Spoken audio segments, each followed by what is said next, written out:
Namaskar and welcome.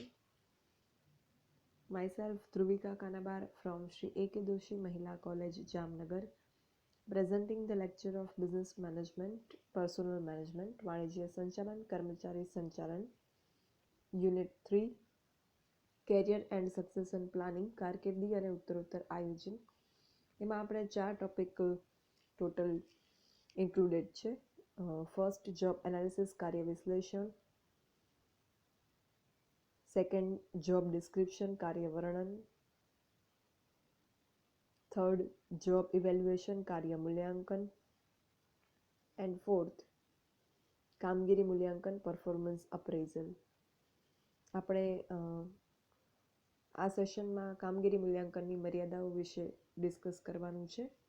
Limitations of performance appraisal. આગળના સેશનમાં આપણે કામગીરી મૂલ્યાંકનના લાભ, એડવાન્ટેજીસ ઓફ પરફોર્મન્સ અપ્રેઝલ વિશે વાત કરી. બટ ફાયદા ઉપરાંત અમુક મર્યાદાઓ પણ છે પરફોર્મન્સ અપ્રેઝલની. એ શું છે તે આ સેશનમાં આપણે જોઈશું. અને એકચ્યુઅલમાં આ જે મર્યાદા છે, લિમિટેશન્સ છે, એ પરફોર્મન્સ અપ્રેઝલની મેથડ કે પ્રોસેસની નથી, પણ હકીકતમાં કામગીરી મૂલ્યાંકનકાર જે હોય, પરફોર્મન્સ અપ્રેઝલ કરનાર વ્યક્તિ, એની મર્યાદાઓ છે એમ કહીએ તો કોઈ ખોટું નથી. પહેલું, મૂલ્યાંકનકારનો વ્યક્તિગત દ્રષ્ટિકોણ. કામગીરીના મૂલ્યાંકનમાં મૂલ્યાંકનકારનો વ્યક્તિગત દ્રષ્ટિકોણ બહુ જ અગત્યનો છે. અમુક મૂલ્યાંકનકાર બહુ કડક હોય તો રિઝલ્ટ એ પ્રમાણે આવે. અમુક મૂલ્યાંકનકાર બહુ ઉદાર હોય તો રિઝલ્ટ એ પ્રમાણે આવે. પછી ઘણી વખત સલામતી ખાતર મધ્યમાર્ગી અમુક મૂલ્યાંકનકાર હોય તો એ પણ વસ્તુ અસર કરે. એટલે મૂલ્યાંકનમાં સમાનતા જળવાતી નથી. જેમ તમારું પેપર, કેમ કોઈ પેપર ચેકર બહુ સ્ટ્રિક્ટ હોય તો તમને માર્ક્સ ઓછા આવે, અને એ જ પેપર અગર કોઈ લિબરલ પેપર ચેકર ચેક કરે તો માર્ક્સ વધારે આવે. એટલે મૂલ્યાંકન કરનાર વ્યક્તિ ઉપર પણ આનો આધાર એના રિઝલ્ટનો રહેલો છે, પરિણામનો. પછી વર્તમાન બનાવોને મહત્વ. કોઈ વાર વર્તમાન બનાવોને વધારે મહત્વ આપવામાં આવતું હોય એવું બને. એવા સંજોગોમાં કર્મચારીની સમગ્ર કામગીરીનું મૂલ્યાંકન નથી થઈ શકતું, પણ એના બદલે વખતની કામગીરીનું મૂલ્યાંકન કરવાનું જે છે એ વ્યવહારી ગણાય.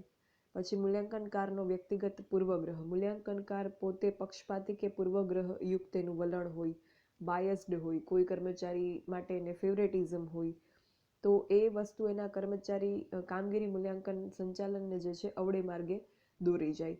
મૂલ્યાંકન અંગત વલણોથી પર રહી અને થવું જોઈએ, નિષ્પક્ષ રીતે થવું જોઈએ, ન્યુટ્રલ વેમાં થવું જોઈએ. અને આ બાબત મૂલ્યાંકનકારોએ સમજવી પણ જોઈએ અને એમને જણાવવામાં પણ આવેલી હોવી જોઈએ બિફોર પરફોર્મન્સ અપ્રેઝલ પ્રોસેસ. પછી સરેરાશ વલણ. કોઈ મૂલ્યાંકનકાર સરેરાશ કક્ષામાં જ કર્મચારીઓને મૂકવાનું વલણ મધ્યવર્ગી વલણ ધરાવતા હોય. એટલે ના બહુ કોઈને સારું રિઝલ્ટ આપે, ના કંઈ સાવ ખરાબ આપે, મીડિયમમાં જ રાખે બધાને. તો એના પરિણામે શ્રેષ્ઠ કર્મચારી અને કનિષ્ઠ કે નબળા કર્મચારી બંનેને જે છે એ અનુક્રમે નુકસાન અને લાભ થાય. શ્રેષ્ઠ કર્મચારીને નુકસાન થાય કે એ લોકો અવ્વલ આવવાને લાયક હતા એમને મધ્યવર્ગી પરિણામ આપવામાં આવે, અને કનિષ્ઠ કર્મચારી જેને સાવ તળિયે મૂકવાના હતા એને પણ મધ્યવર્ગી પરિણામ મળી જાય. એટલે લાયકાત કરતાં એમને વધુ મળે અને શ્રેષ્ઠને ઓછું મળે.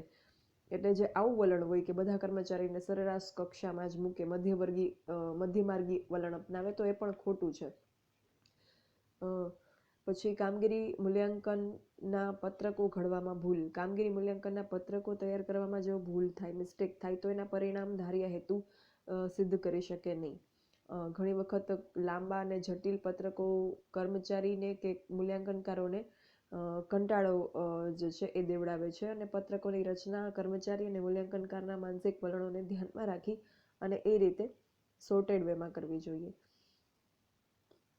પછી કોઈ પદ્ધતિ સંપૂર્ણ નથી.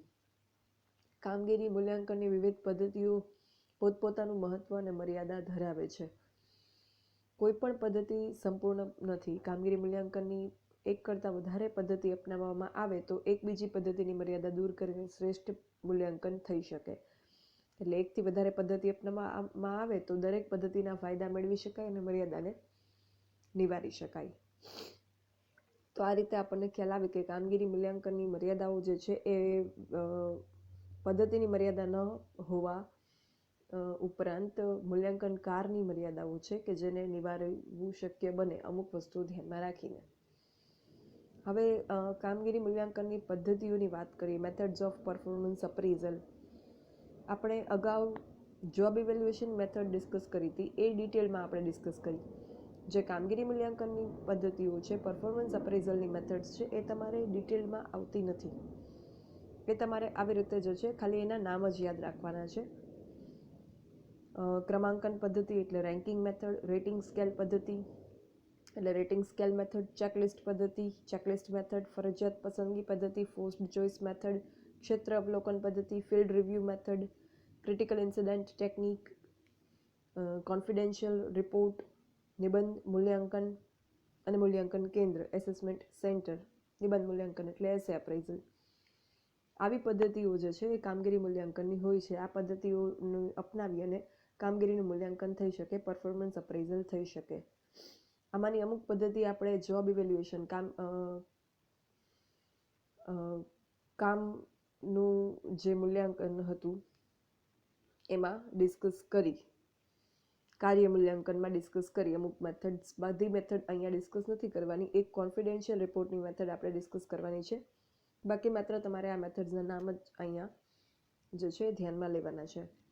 કોન્ફિડેન્શિયલ રિપોર્ટ મેથડ શું છે એ ડિસ્કસ કરી લઈએ. ખાનગી અહેવાલ. કોન્ફિડેન્શિયલ એટલે ખાનગી. કોઈ વખત કોઈ ઓફિશિયલ લેટર્સ હોય તો એના એન્વેલોપ ઉપર લખેલું હોય પ્રાઇવેટ એન્ડ કોન્ફિડેન્શિયલ એટલે ખાનગી છે. એટલે એ લેટર કોઈ પણ વ્યક્તિ ના ખોલી શકે. એના ઉપર જેનું નામ લખેલું હોય એ જ વ્યક્તિ એ ખોલવા માટે હકદાર ગણાય. તો આ કોન્ફિડેન્શિયલ રિપોર્ટ દ્વારા કઈ રીતે કામગીરી મૂલ્યાંકન થાય? તો તાબેદારો અથવા હાથ હેઠળના કર્મચારીઓની બઢતી, બદલી, અપકર્ષ, બરતરફી એ પ્રકારના કર્મચારી પ્રશ્નોના નિરાકરણમાં કોન્ફિડેન્શિયલ રિપોર્ટ મહત્વની વિશ્વસનીય માહિતી પૂરી પાડે. આવા રિપોર્ટના આધારે કર્મચારીના પ્રશ્નો સરળતાપૂર્વક અને યોગ્ય રીતે ઉકેલી શકાય. કોન્ફિડેન્શિયલ રિપોર્ટનું સ્વરૂપ, નમૂનો, વિગત વગેરે જુદી જુદી સંસ્થાઓમાં જુદા જુદા પ્રકારના જોવા મળે. એમ છતાં સામાન્ય રીતે કોન્ફિડેન્શિયલ રિપોર્ટનું સ્વરૂપ જે છે એક નમૂનો આપેલો છે તમારી બુકમાં પેજ નંબર 111 ઉપર. એ પ્રમાણે કોન્ફિડેન્શિયલ રિપોર્ટ બનાવવામાં આવતો હોય છે. તમારે આ નમૂનો માત્ર જાણકારી માટે આપેલો છે. એક્ઝામમાં તમારે આ યાદ રાખવાનું જરૂર નથી. તો આ પ્રકારની કામગીરી મૂલ્યાંકનની પદ્ધતિઓ દ્વારા જે છે એ કર્મચારીની કામગીરીનું મૂલ્યાંકન થઈ શકે, પરફોર્મન્સ અપ્રેઝલ થઈ શકે. હવે આપણે એમ થાય કે કામગીરી મૂલ્યાંકનની આદર્શ પદ્ધતિ કઈ? તો કામગીરી મૂલ્યાંકનની આદર્શ પદ્ધતિ માટે અમુક આવશ્યકતાઓ છે. જેમ કે એ મૂલ્યાંકન પદ્ધતિ બધા સમજી શકે એવી સરળ હોવી જોઈએ. તો જ કર્મચારી જે છે પોતાને ખ્યાલ આવે કે મારું મૂલ્યાંકન કામગીરીનું કઈ રીતે થશે, તો એ સમજી શકે એવી સરળ હોવી જોઈએ. પછી કામગીરી મૂલ્યાંકનની પદ્ધતિના અમલ સાથે સંકળાયેલ દરેક વ્યક્તિનો સહકાર અને અનુકૂળ વલણ પ્રાપ્ત થવા જોઈએ. પછી કામગીરી મૂલ્યાંકનની પદ્ધતિ એકમના વ્યવસ્થાતંત્રીય માળખાને અનુરૂપ હોવી જોઈએ.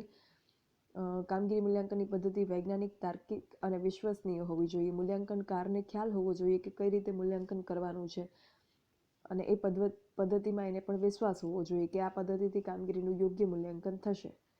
અને સંતોષકારક મૂલ્યાંકનનું પરિણામ જાણવા મળે કે તરત જ કર્મચારીને એની જાણ થવી જોઈએ અને એના લાભો પણ આપવા જોઈએ કામગીરી એની સારી હોય તો. અને સમગ્ર પદ્ધતિનું અમુક ચોક્કસ સમયના અંતરે નિરીક્ષણ કરી એમાં જરૂરી ફેરફારો કરવા જોઈએ, જેથી મૂલ્યાંકનની અસરકારકતા અને શ્રદ્ધેયતા જળવાઈ રહે. તો આ પ્રકારના આવશ્યકતાઓને ધ્યાનમાં રાખી અને કામગીરી મૂલ્યાંકનની પદ્ધતિ જે છે આદર્શ પદ્ધતિ એ નક્કી થવી જોઈએ. So that is all for unit 3. Next સેશનથી આપણે આ સબ્જેક્ટના યુનિટ 4ની શરૂઆત કરીશું. Thank you. For any doubts or queries, you can write me on this mail dbk.dhruvika@gmail.com. Thank you.